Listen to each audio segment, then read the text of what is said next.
নামাজের মধ্যে প্রথম রাকাতে সূরা নাস পড়ে ফেললে করণীয় কি? এ কাজ অনেকে করে ফেলেন। প্রথম রাকাতে কি করে ফেলেছেন? সূরা নাস পড়ে ফেলেছেন। এবার আর যাবে কোথায় বেচারা? পরে তো আর সূরা নাই, শেষ।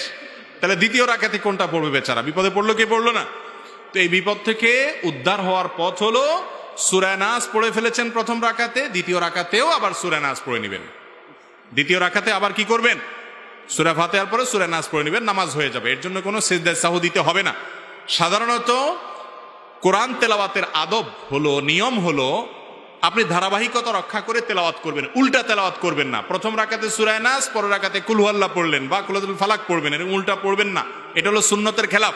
কিন্তু ভুলে হয়ে গেছে, আপনি খেয়াল করেন নাই, বেখেয়ালে হয়ে গেছে, তাতে গুনাহ হবে না, নামাজ হয়ে যাবে ইনশাআল্লাহ। এটা নিয়ে খুব বেশি পেরেশানি কোনো কারণ নাই যে হায়রে সূরা নাস পড়ে বা দাঁড়িয়েছি কোন দিক যাব, কোনো অসুবিধা নেই। আবার পরের রাকাতেও কি করতে পারেন? সূরা নাস ডাবল পড়তে পারেন, নামাজ হয়ে যাবে ইনশাআল্লাহ।